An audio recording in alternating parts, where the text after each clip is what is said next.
o amor e aqueles que abortaram.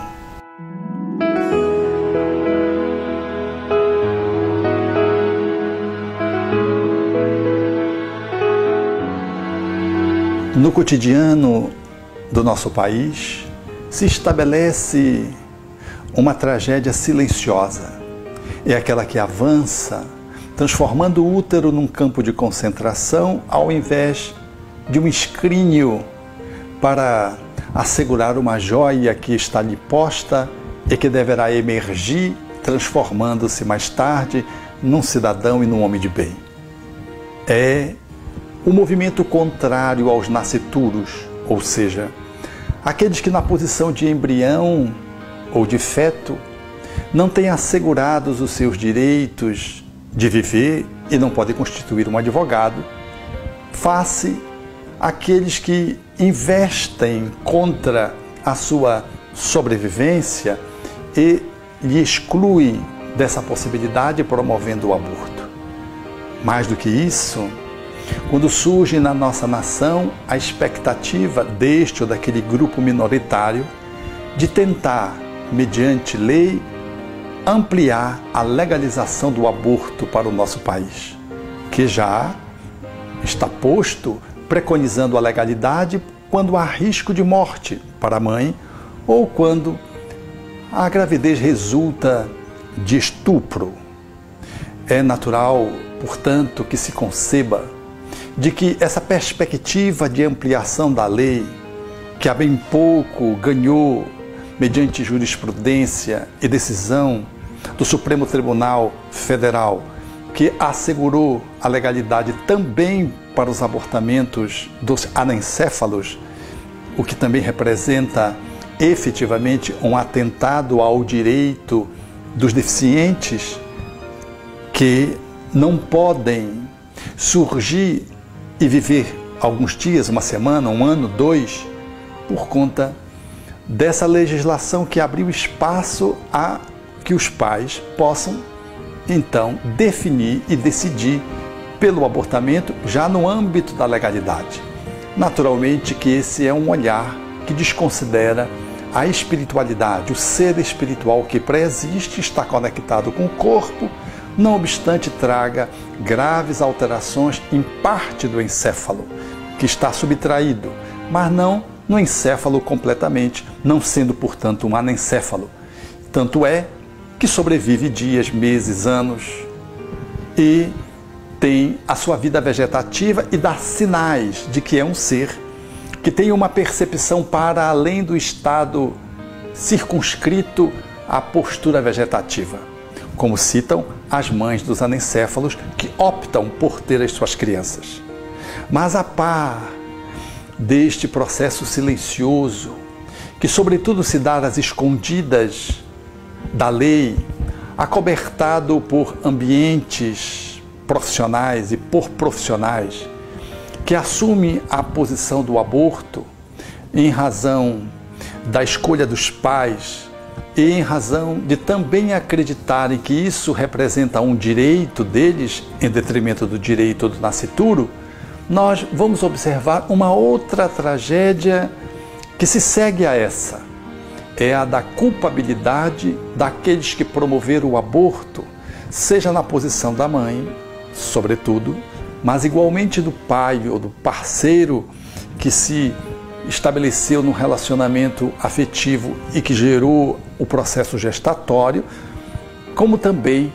daqueles que patrocinaram o aborto oferecendo recursos econômicos e também, e sobretudo,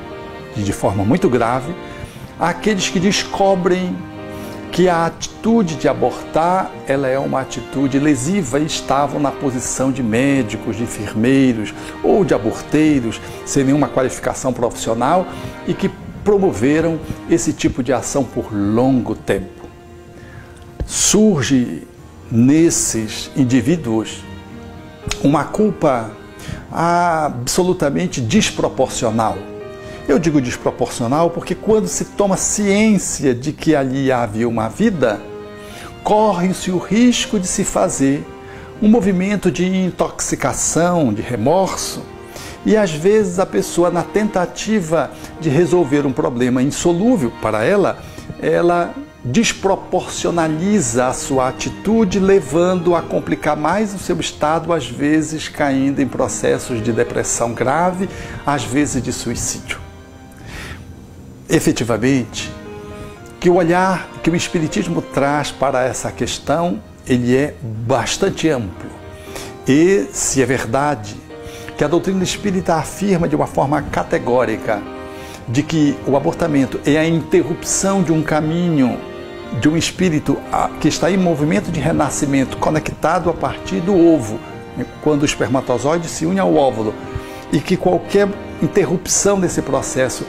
estabelece a ruptura desse projeto existencial, e que isso é lesivo, isso é antifraterno, e isso representa crime, também o é, na perspectiva espírita, a compreensão de que aquele que cometeu este delito não está condenado ao inferno e não deve ser de modo algum penalizado, mortificado, num movimento de culpabilidade tóxica e de remorso desproporcional, ao ponto de também levá-lo a uma nulidade da sua própria existência, em face de patologias psiquiátricas que podem assomar, inviabilizando o seu caminho, ou de doenças outras, que pela culpa, a mulher especialmente, formata no seu corpo físico a partir de uma ação mental repetida em face da descoberta de que aquele ser que foi abortado já tinha o direito de viver, já era um ser, e de que a sua ação foi na contramão das leis cósmicas. O Espiritismo, portanto, tem um olhar de compaixão para esse grupo de pessoas que se enredaram em atitudes inconscientes ou lucidamente, em função do padrão de conhecimento e do paradigma de vida com que se beneficiavam, e que, limitados, fizeram uma escolha que hoje descobre que foi uma escolha infeliz. Aqueles que abortaram para o olhar dos espíritos são seres como nós, outros em movimento de aprendizado. Todos nós cometemos erros e não devemos nos imputar, em função de um erro, um tipo de pena que seja maior do que a própria oportunidade de aprendizagem e que contrarie a nossa movimentação de reparação.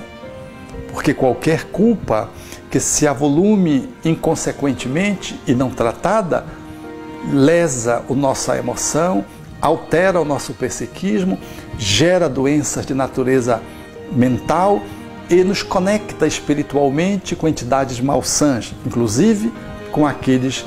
que foram abortados e que não nos perdoaram. Então, há todo um olhar diferenciado do Espiritismo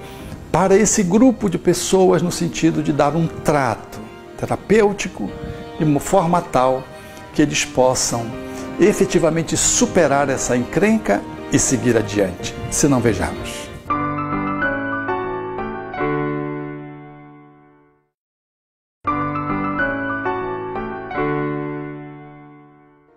Portanto, o Espiritismo olha para aqueles que identificaram na atitude do aborto um gesto infeliz de forma muito compadecida. Autoacolhermos-nos é uma atitude de bom tom para reempreendermos o caminho que foi feito de uma forma negativa. Nada de olharmos para o passado e procurarmos fazer uma culpa retrospectiva, porque há muitos que, com a maior da inconsciência, cometeram atos achando que estavam exatamente fazendo o melhor. E quando têm a consciência de que aquele ato foi um ato infeliz, tendem a fazer uma culpa proporcional à consciência que tem agora, o que também não é justo. Relativizar, portanto, a intencionalidade do ato, para podermos fazer um acolhimento proporcional à nossa atitude, razoável, portanto, ao nosso comportamento, é de boa lembrança. Também, igualmente, é importante que, em se dando conta disso, não transfiramos a nossa culpabilidade para outros que entraram no circuito daquela atitude. Pai, mãe, parceiro, ou amiga, amigo, ou profissional, ou aborteiro, aborteira, que fizeram parte daquele momento que foi inadequado, que foi triste e que deixou sequelas que agora passam a ser identificadas como feridas que efetivamente ainda estão abertas. É necessário, portanto, evitar esse movimento de transferência de responsabilidade como forma de se excluir ou como forma de tratar a sua própria cota naquela atitude. É de bom tom que dermos a cada um aquilo que é de cada um, mas não abramos mão da nossa responsabilidade, sem onerarmos a ninguém e sem chamarmos tudo para nós mesmos, porque às vezes a nossa atitude, que foi infeliz, foi forçada por um parceiro mediante chantagem, mediante pressão, foi inclinada por pais que como que nos obrigaram a cometer o ato, ou um ente amado que fez um jogo para que pudéssemos abortar, ameaçando nos abandonar. E frágeis, nós cedemos. E temos uma responsabilidade, mas aqueles que também circulam e circundam-nos nesse ato infeliz, igualmente têm a sua responsabilidade. Sem se excluir e sem excluir cada um da sua parte, vamos olhar-nos com compaixão para fazermos a reintegração desse caminho, mudando de rota, para que o abortamento não se transforme na nossa vida com efeito retardado numa situação ainda pior e se configure mais tarde até como uma tragédia, qual acontece em algumas pessoas que psicotizam em função do remorso. O Espiritismo não é essa doutrina que enfia o punhal na ferida, na perspectiva de poder corrigir um ato, dando um ácido que se transforma em veneno, ao invés de em remédio, para aquele que deveria se beneficiar de uma medicação e restaurar a sua integridade, autoperdoar-se, perdoar aqueles que também fizeram parte desse contexto e também pedir perdão àquele que eventualmente ainda não se sentiu absolutamente bem e que está no mundo espiritual na posição de alguém que nos cobra essa circunstância de termos evitado o seu renascimento. A proposição espírita, desse modo, ela aponta claramente na direção da reparação. O amor cobre a multidão dos erros. Na fala de Simão Pedro, inspirado na convivência que teve com Jesus.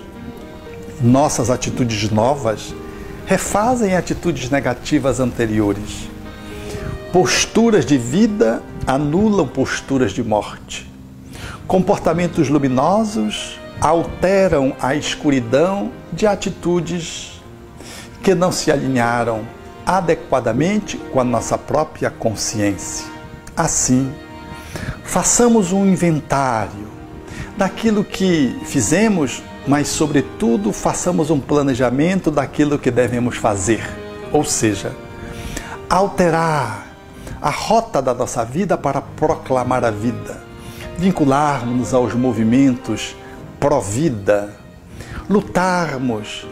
contra aqueles que, por inconsciência e ignorância, se inclinam para o abortamento. Apoiar uma mãe que, numa circunstância inusitada, solteira, está querendo se encaminhar para o abortamento. Chancelarmos grupos que protegem as mães e os fetos, acolhendo nas circunstâncias das gestações indesejadas. Participar de movimentos que possam proteger crianças. Lutar para poder se integrar junto com grupos que fazem a bandeira de sim à vida e não ao aborto, como, por exemplo, o Brasil Sem Aborto. Enfim, filiarmos-nos aos vários movimentos que surgem na sua cidade ou no país para fazer pressão contrária ao movimento de morte que quer ser institucionalizado dentro da nossa pátria. E fazer um movimento de conscientização. Não se precisa falar de si mesmo, mas se quiser, é uma situação que cada um sabe de si, mas podemos passar a nossa experiência no anonimato para salvaguardar este ou aquele que ainda não consegue avaliar as consequências do ato infeliz. E, sobretudo, adotar uma criança onde ela está. Não precisa trazer para casa, apoiando uma criança que vive na periferia, atuando no processo da evangelização infantil ou infanto-juvenil, ajudando na escolarização de alguém que está à margem do caminho, apoiando pais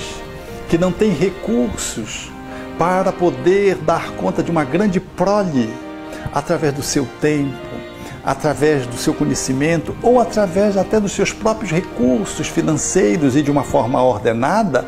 dar um suporte para que aquela família vença uma situação transitória de carência, de dependência socioeconômica circunstancial em função de algum evento que alcance o pai, a mãe ou ambos e as crianças fiquem na penúria.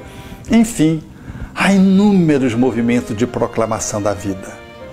E, ao lado destes, tudo o que fizermos para defender a vida do velho, do adulto,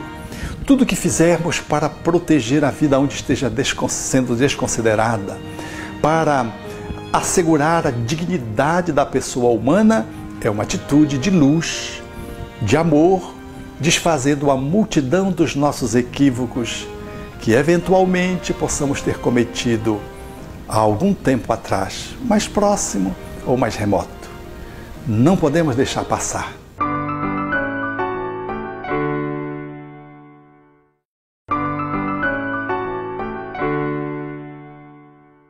Não deixemos passar em branco a possibilidade de refazer o nosso caminho. Não é justo conosco, não é justo com aquele que desencarnou e com aqueles que se acompliciaram na atitude triste que tivemos no passado. Avancemos sem ficar fixados de como é que o espírito está, porque às vezes aquele que foi abortado até já nos perdoou ou nem se magoou por ser um espírito que tenha títulos de enobrecimento e lamentou tão somente a nossa atitude e até pode estar nos ajudando a refazermos o caminho. Mas suponhamos que ele não tenha assumido essa posição e tenha se revoltado, é de bom tom que possamos estabelecer para com ele uma relação de perdão pelas nossas orações, pelos nossos pedidos reiterados de que efetivamente Deus há de conferir a eles oportunidades novas, porque a vida ela é eternal, ela não é só corporal, e de que eles terão a oportunidade de um novo corpo em tempo justo. De tal modo será essa nossa oração, a nossa radiação, a nossa disposição, que esses espíritos, ainda que não tenham aceitado terem sido tratados como eles foram, eles acabam por ceder, reconhecendo a nossa sinceridade, o nosso esforço, a nossa reformulação de objetivos e passam novamente a estabelecer vínculos conosco. Às vezes até voltam como nossos filhos quando há as condições, ou então bem como netos. É de bom tom lembrarmos Bernardo Henrietson, aquele que foi um dos maiores protagonistas para a liberação do aborto nos Estados Unidos, coordenando uma das 4 clínicas maiores em termos de quantidade de abortos feitos nos Estados Unidos. Mais de 70 mil pessoas foram efetivamente abortadas. E quando ele se deu conta, mediante o estudo da fetologia, de que o aborto representava uma intervenção indébita com aqueles que já estavam ali na análise ultrassonográfica, ele fez um movimento de ruptura com a sua prática e saiu no combate ao aborto aonde ele ia e com quem ele estava, proclamando a vida e ensejando com o seu conhecimento, com os seus estudos, que as pessoas pudessem reavaliar a atitude pró-abortiva. E promoveu, talvez, o movimento mais intenso que os Estados Unidos conheceu na movimentação pró-vida, contra o aborto, na produção de películas, filmes, nos quais ele denuncia de que efetivamente toda mulher nos Estados Unidos, pelo menos, deveria ter o direito a uma ultrassonografia antes de fazer o aborto, numa pré-escolha que ela tivesse feito. Ou seja, de que quando nós escolhemos pelo aborto e vemos um ultrassom, nós não conseguimos manter, sustentar aquela escolha, porque percebemos que ali não há um pedaço de carne, não há um ser informe, não, ali é um ser vivo, coração pulsante, que se movimenta, que reage. E ficou conhecido o seu filme, O Grito Silencioso, no qual Jake Ellison, aquele que fazia o aborto, pôde depois testemunhar, vendo o ultrassom, de que quando ele metia a cureta, a criança abria a boca num dado momento, o que ensejou o título do filme, O Grito Silencioso. Jake Ellison abandonou também a prática do abortamento e aqueceu de que essa película pudesse ser veiculada pelo mundo, ao lado de outras tantas produzido por Eneiterson. Um homem numa mesma vida que promoveu tantos abortamentos, como se matasse uma cidade, 70 mil, mais de 70 mil abortos, agora produz vida, evita abortamentos e propõe, mediante uma atitude positiva na mesma encarnação, de que nós somos capazes de reverter, mediante um comportamento legal, um comportamento consequente, adequado, um outro que não tenha sido de igual porte ou que tenha sido declaradamente negativo. Essa é a contrabalança de alguém que, ao invés de enfermar, se apropria da sua alma para valer-se dos conteúdos positivos e reitinerar a sua própria existência, redimensionando atitudes feitas e colocando na sua existência um rumo de luz para desfazer as sombras que ficaram acumuladas. Bernardo Eneiterson, sem sombra de dúvida, é um ícone no mundo do combate aos abortos através das suas publicações tão bem estabelecidas e que hoje circulam nos grupos pró-vida. Assim, todos nós somos convidados a nos perdoarmos. Nós temos o direito de nos perdoarmos. Aqueles que somos espíritas compreendemos a gravidade daqueles outros que não despertam, porque em não despertando, as consequências do abortamento, elas continuam circulando na nossa própria existência.